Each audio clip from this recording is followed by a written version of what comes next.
For 7 years, she was the hospital's ghost. The ER nurse, nobody called by name, the one who took the overnight shifts nobody wanted, who cleaned up the messes nobody else would touch, and who kept her mouth shut even when the doctors were wrong.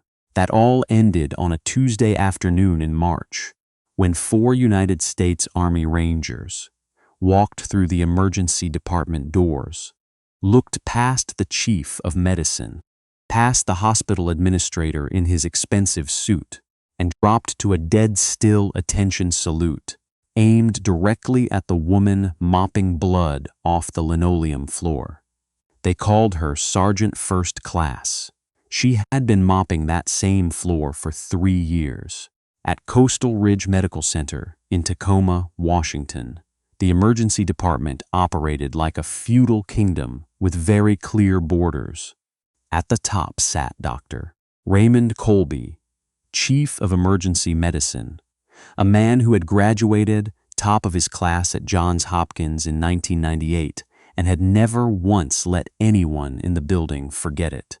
Below him were his attending physicians, a rotating cast of residents he treated like personal assistants, and the charge nurses who protected their small sliver of authority the way a dog guards a bone. And then there was everyone else. Nina Reyes had worked the night shift at Coastal Ridge for 3 years. Before that, she'd floated between 2 other hospitals in the Tacoma area, taking whatever positions opened up, never staying long enough to make enemies or friends.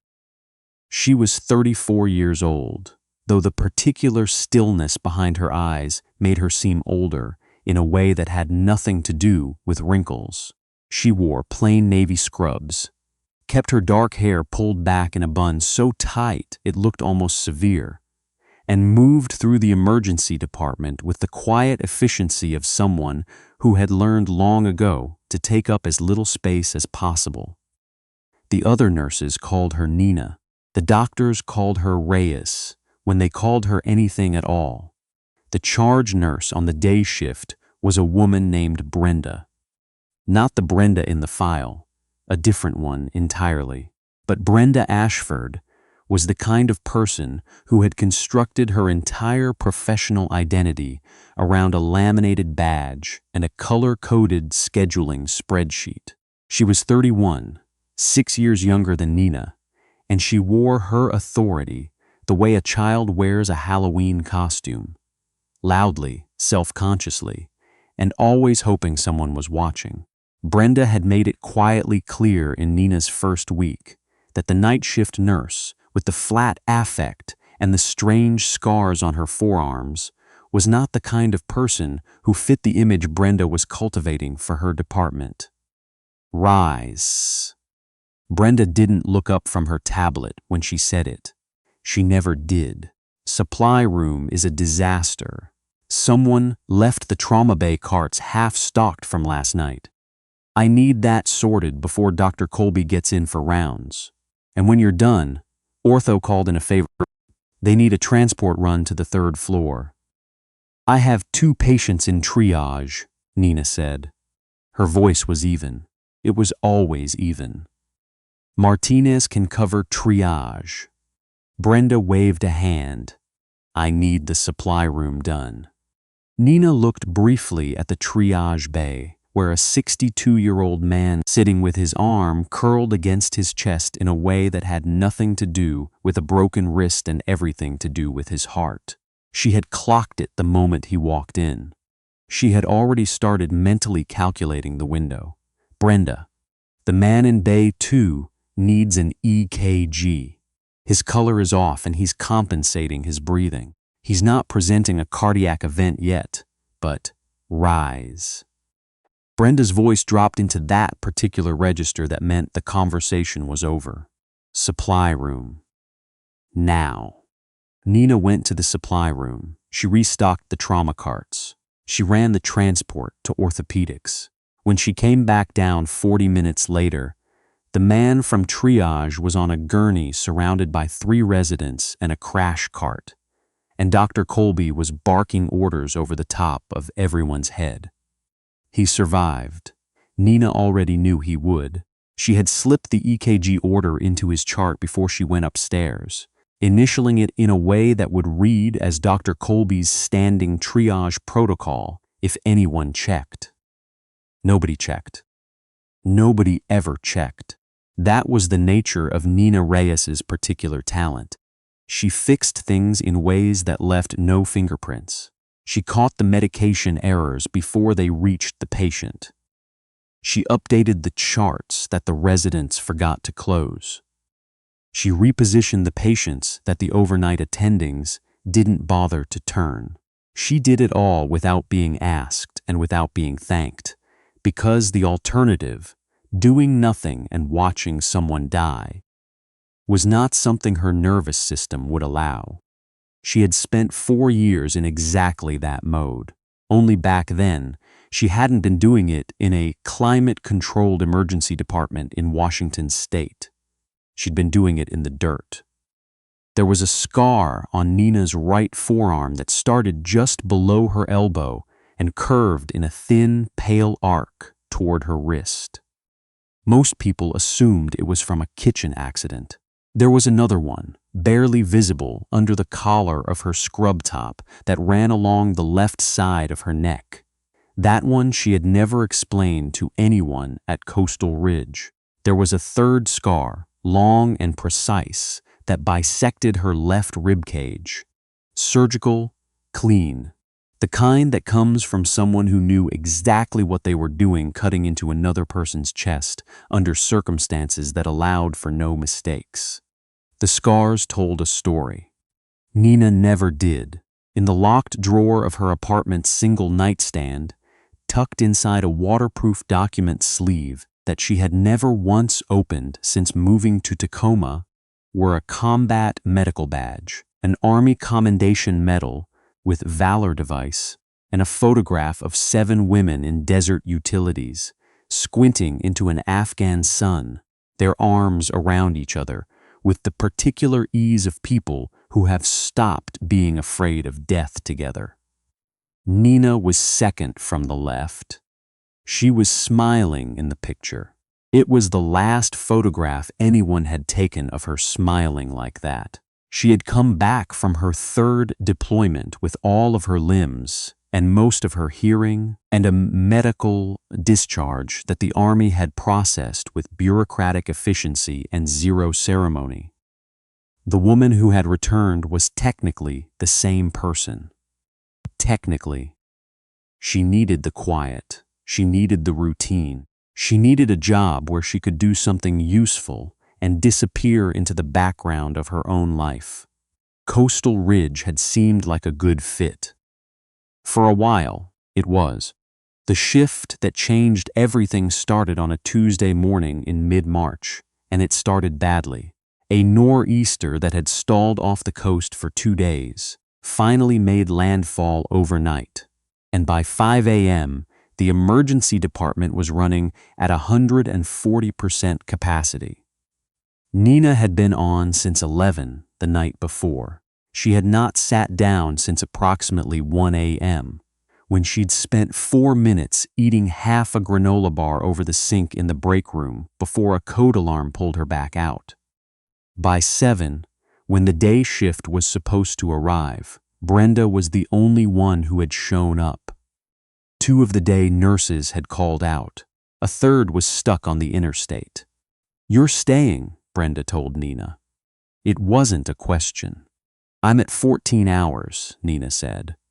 "I know that. You're still the most experienced night nurse we have, and I need bodies. I'll put in for overtime." Brenda was already walking away. "There's a multi-vehicle pileup on Route 16. Incident commander says we're getting at least 6 traumas, maybe 8. Dr. Colby is coming in early." Nina stayed. Dr. Colby arrived at 7:20 with a travel coffee mug and an expression that suggested he considered the storm a personal inconvenience. He did a fast sweep of the department, barked at 2 residents about charting, and then turned his attention to the incoming trauma patients. The paramedics started rolling in at 7:38. The first 4 were manageable. Lacerations, a probable concussion, a fractured pelvis that needed stabilizing. Nina moved between bays with the mechanical efficiency that had long since stopped feeling like a choice and had become something closer to instinct. She packed wounds. She ran labs. She communicated with radiology and surgery in the clipped, precise shorthand she had developed over years of working in environments where words were currency and you didn't spend them on anything unnecessary. The 5th patient arrived at 8:04. He was 26 years old, according to the information the paramedics rattled off as they came through the bay doors. His name was Corporal Jesse Alton, active duty, 2nd Battalion, 75th Ranger Regiment, stationed at Joint Base Lewis McChord. He had been a passenger in a civilian vehicle when a logging truck crossed the median on Route 16. He had taken the full impact on the passenger side. His injuries were catastrophic. GSC of 10, dropping. The lead paramedic called out, moving fast. Bilateral tib-fib fractures, suspected internal hemorrhage, and his lung sounds are asymmetrical. We think he's got a hemo on the right side. BP is 80/50 and tanking. Nina was already at the head of the gurney before Corporal Alton cleared the bay doors. She looked at him, truly looked, the way she had trained herself to look, quickly and completely, cataloging everything at once. The uneven rise of his chest, the tracheal deviation that was barely perceptible, but there, the particular grayish undertone of his skin that meant his body was pulling blood from his extremities to protect his core organs. She looked at the dog tags around his neck, slicked with blood from a scalp laceration. She looked at the ink on the inside of his right wrist.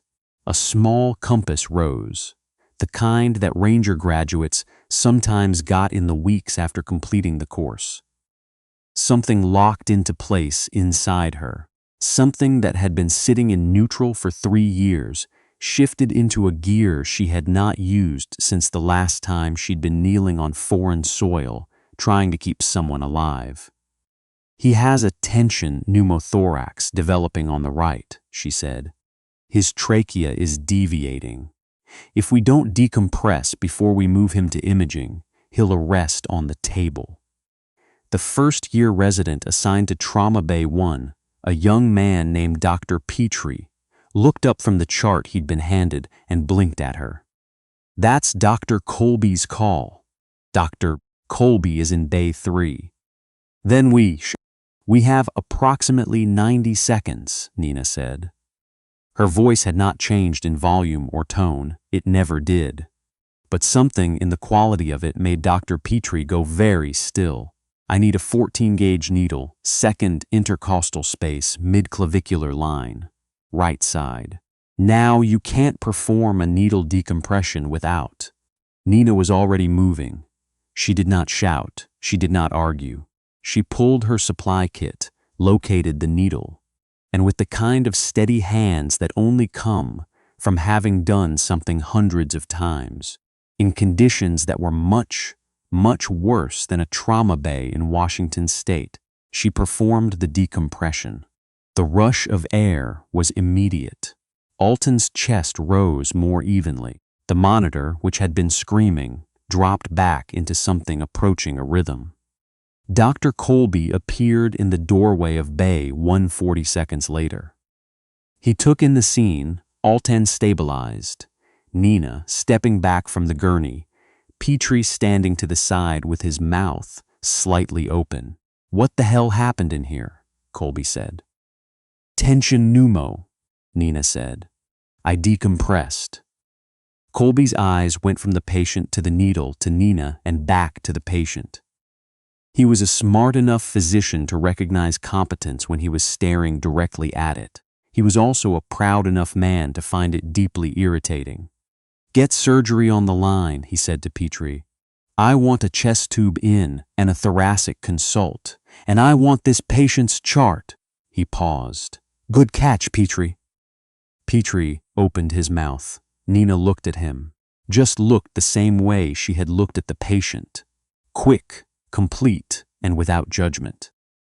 It was the look she had given young soldiers who needed to decide in half a second whether to tell the truth or protect themselves. Dr. Petrie closed his mouth. "Thank you, sir," he said. Nina went back to work.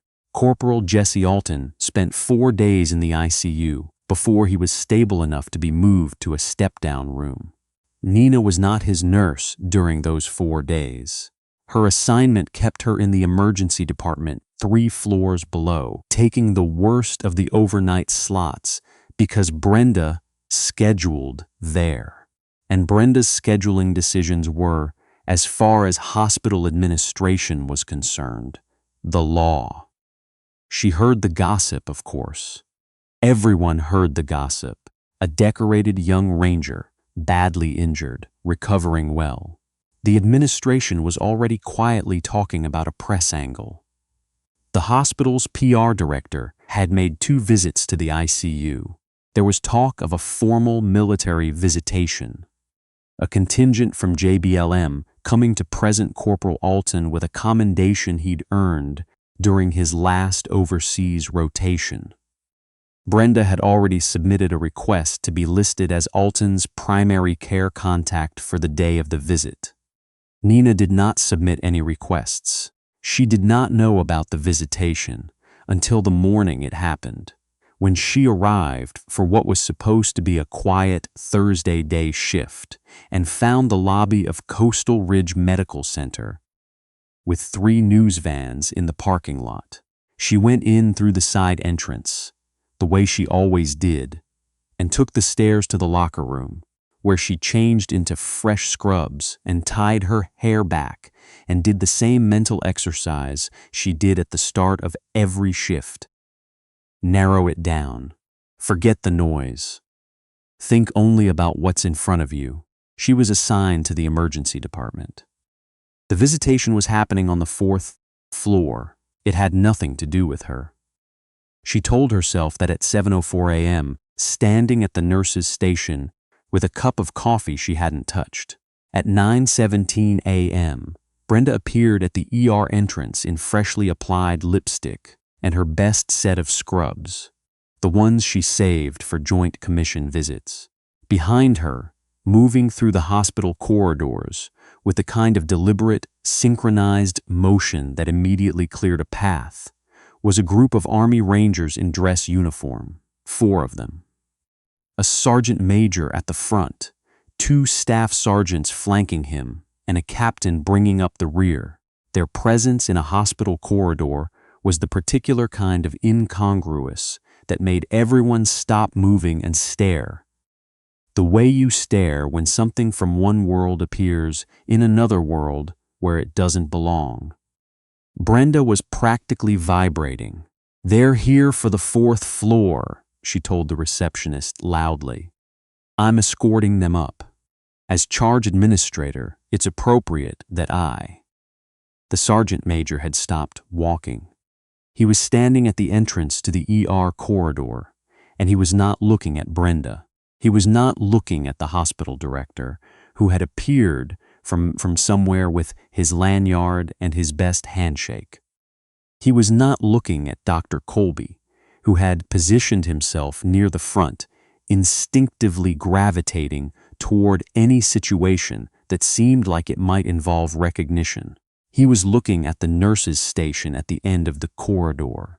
More specifically, he was looking at the woman standing behind it with a cup of cold coffee, her hair in a severe bun, wearing plain navy scrubs, running her finger down a patient chart with the focused, unhurried attention of someone who was not aware she was being watched. The sergeant major, his nameplate read Durham, went absolutely still. Then he said something to the captain behind him. 1 sentence, quiet, that Nina couldn't hear from where she was standing. The captain looked down the corridor. Then both of them were walking again, but they were no longer walking toward the elevators. They were walking toward her. Nina looked up from the chart when she heard the footsteps. She saw the dress uniforms. She saw the rank. She saw the unit patches, and her eyes went to those patches first, the way they always did, the way she had learned to do in a world where a patch told you everything that mattered about a person's last few years. She recognized the regiment, and then she recognized Sergeant Major Durham's face, and the cup of coffee she had been holding for 20 minutes tilted in her hand without quite falling. And something moved through her that she hadn't felt in 3 years. Not quite grief, not quite relief. Something in between that had no clean name. "Durham," she said. Her voice came out lower than usual, a little rough at the edges. Sergeant Major Calvin Durham stopped 2 feet from the nurse's station. His jaw was tight. His eyes, which Nina remembered as being hard to read even under the worst circumstances, were currently not hard to read at all. He snapped to attention. The motion was so sudden and precise that it startled the receptionist into dropping her pen.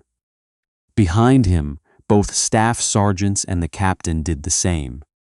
A single fluid motion, like something practiced 1,000 times until it stopped being a decision. "Sergeant First Class Reyes," Durham said.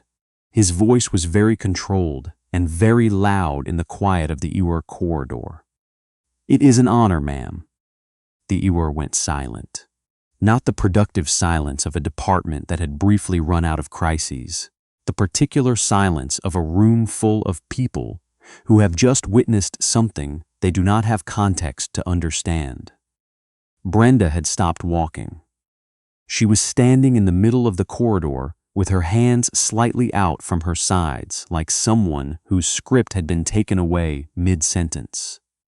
Dr. Colby, positioned near the front entrance, had not moved. His coffee mug was suspended between the counter and his mouth. Nina did not move for a long moment. Then, slowly, she straightened. It wasn't a dramatic thing. It was almost imperceptible. The way a person stands when they stop pretending to be smaller than they are. Her shoulders settled back. Her chin came level. The particular posture she had learned not in any nursing school, but in a training environment where posture was the first and most fundamental language. "At ease, Sergeant Major," she said quietly. The 4 Rangers dropped in perfect unison to parade rest. Durham exhaled through his nose. "We thought you were out," he said. "After the medevac. Command had you listed as—" He stopped. "Recalibrated. We thought you were gone, ma'am." "I know," Nina said. "I was. For a while." "How long have you been here?" 3 years. Durham looked around the ER, at the linoleum floor, at the supply carts stacked near the wall, at Brenda, who had found her way to the edge of the scene and was standing very still with the expression of a person who has just realized, belatedly, that they have made a very serious error in judgment. 3 years, Durham repeated. He didn't say anything else, but something in his tone communicated the particular grievance of a man who has just found a precision instrument being used as a doorstop. The hospital director, a man named Gerald Pitt, materialized at Durham's shoulder with the agitated energy of someone who senses a situation getting away from him. "Sergeant Major, I think there may be some confusion here. We have everything arranged for your visit upstairs. Corporal Alton is expecting you, and our Chief of Medicine, Dr. Colby, has prepared a brief." Durham turned his head to look at Pitt. The look was not hostile. It was something more unsettling than hostile. It was the look of a man doing a rapid and unfavorable assessment. "Mr. Pitt," Durham said, "I'll get to Corporal Alton, but first I'd like to understand something." He turned back to Nina. You've been working this ER for 3 years. Yes, night shifts, mostly? Mostly. What's your current role? Nina glanced at Brenda, the way she always glanced at Brenda before answering questions about her own position, the habitual deference of someone who had learned that straightforward answers sometimes created problems. Staff nurse, she said. Our floor. Durham looked at Brenda then. A long, level look. Who made the call on the shift scheduling? Brenda's chin lifted. I'm the charge nurse for this department. Scheduling is my responsibility. That right. Durham turned back to Nina.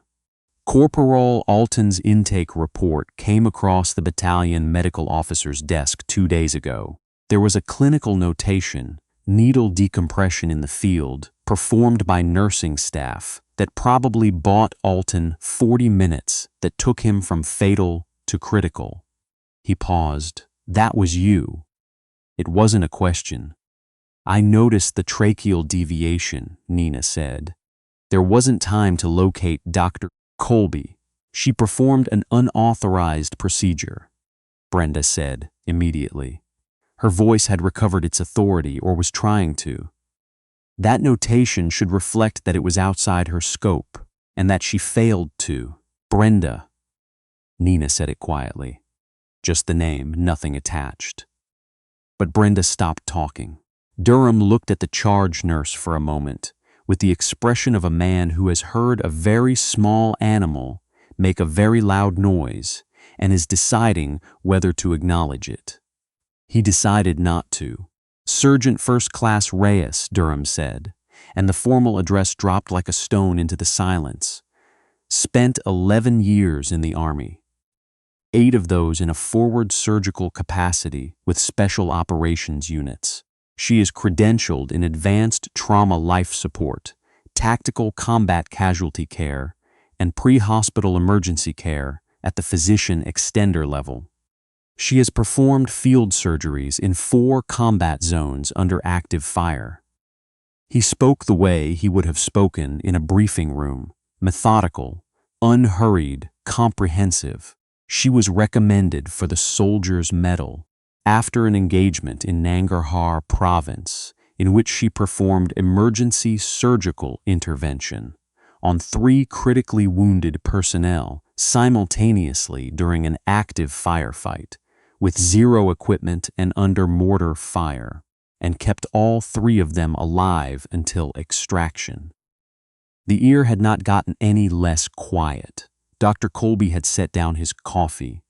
She took a medical discharge because she caught a piece of shrapnel in her left rib cage during extraction that punctured her lung, and by the time they got her to the surgical table, she had lost significant enough blood volume that she coded twice and spent 11 days in the ICU at Bagram.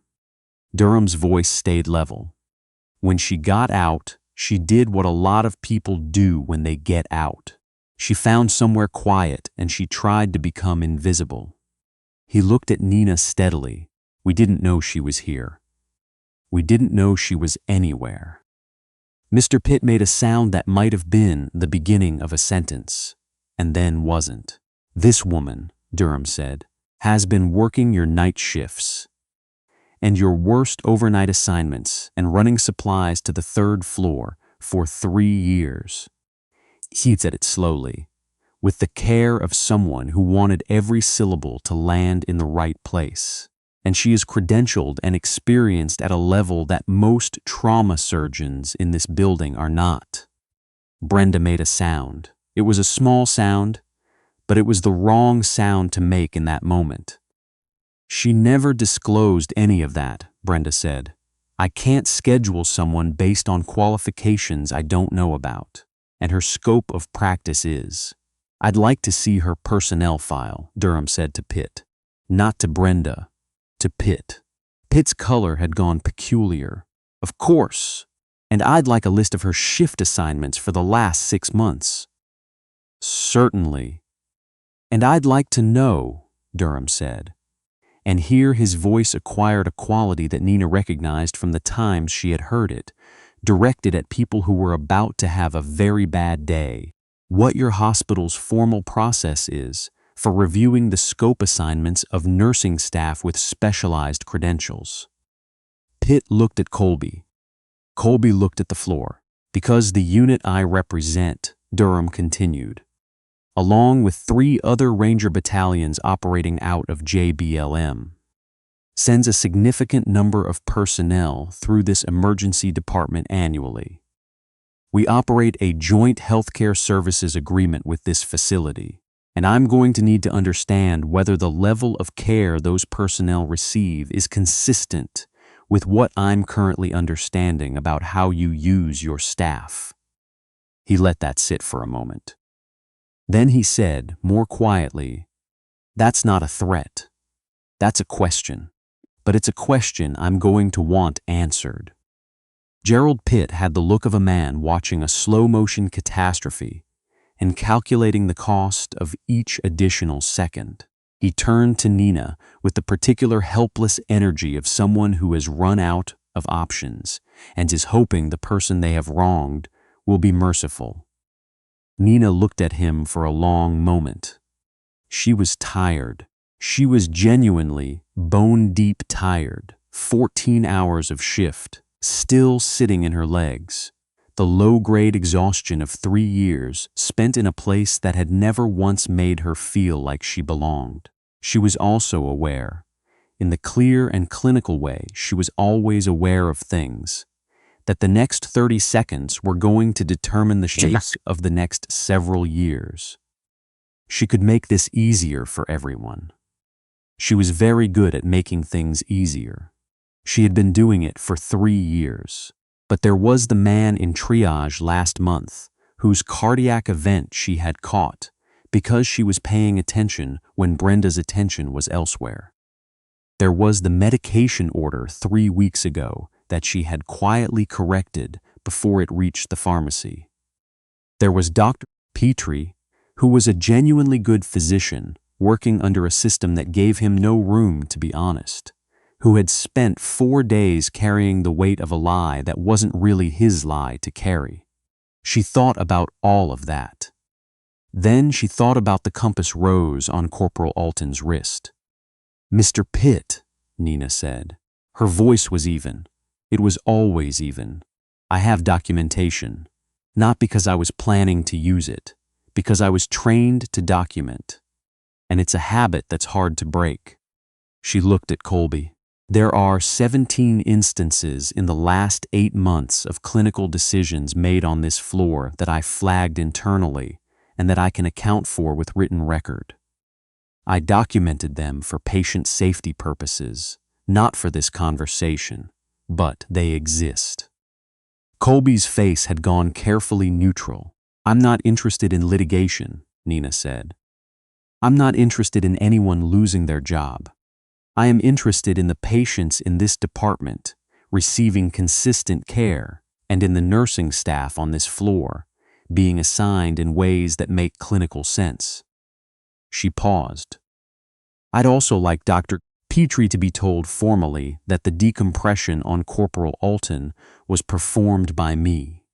He's been carrying that incorrectly for 4 days, and it's affecting his charting." Pitt nodded. Quickly, the way people nod when they're trying to stop a larger motion. "And I'd like to work the schedule that reflects my actual training level," Nina said. "Not the schedule that's convenient for someone else's optics." Brenda opened her mouth. "Brenda." Durham said it. Just her name, just like Nina had done, and with the same flat finality. Brenda closed her mouth. Durham looked at Nina. "There's a position," he said. "Opened up 6 months ago at the JBLM Medical Center. Trauma Education Coordinator. They want someone to develop the pre-hospital care curriculum for battalion medics running forward surgical training." He held her gaze. "It's yours if you want it. I can have the paperwork moving by Friday." Nina was quiet for a moment. She looked around the ER, the monitors, the supply carts, the intake desk where, behind the computer screen, The man from last month with the cardiac history had come back for a follow-up visit and was currently waiting to be seen, and where Dr. Petrie was doing his morning rounds with the particular focused attention of someone who had decided in the last 4 days to pay closer attention to everything. "I'll think about it," she said. "There are some things here I'd like to see through first." Durham nodded, as if this was the answer he had expected. He stepped back. The motion was deliberate, unhurried, and it communicated without words everything it needed to communicate about where he stood relative to where she stood. "Corporal Alton is asking about the nurse who was in the bay when he came in," Durham said. "He wants to say thank you. 4th floor," Nina said. "I'll come up on my break." "Yes, ma'am." Durham turned. The 4 Rangers reoriented with that same fluid, synchronized precision that had cleared the corridor when they came in. They walked toward the elevators. The crowd that had quietly gathered at the edges of the ER, nurses, techs, 2 residents, a physical therapist who had no particular reason to be in this part of the building, parted for them without being asked. Mr. Pitt stood very still for a moment. Then he said, "To no one in particular, I'll have HR pull her file this afternoon." Dr. Colby looked at Nina. It was a different kind of look than the ones she had been on the receiving end of for the last 3 years. Less dismissal, more recalibration. He was a proud man, but he was smart enough to know when the ground had shifted under him. "Rise," he said. "I want a meeting. Tomorrow. You, me, and the clinical director." "Fine," Nina said. Brenda said nothing. She was looking at the space the Rangers had occupied, at the linoleum they had crossed to reach Nina, at the particular geometry of what had just happened. Something was moving behind her eyes that might have been embarrassment, or might have been something more complicated than embarrassment. Nina didn't try to read it. She had things to do. She turned back to the intake desk. She picked up the patient chart she had been running her finger down when Durham walked in. She found her place. The man with the cardiac history was waiting. His follow-up was overdue by 2 days, and his chart showed 2 missed medication doses flagged but unaddressed. She took the chart and walked toward the waiting area. Behind her, she heard Brenda's voice, subdued and stripped of its usual performance, say something to one of the other nurses. She heard her own name in it. She didn't turn around.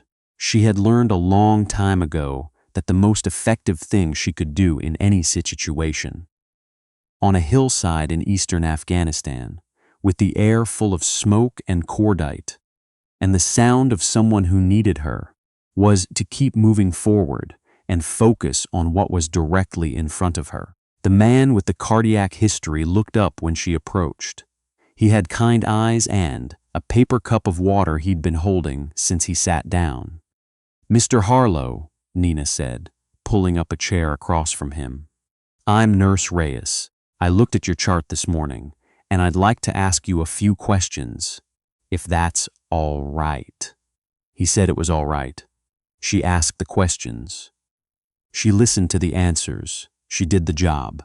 The invisible nurse was still there. She had just stopped pretending she didn't see everything.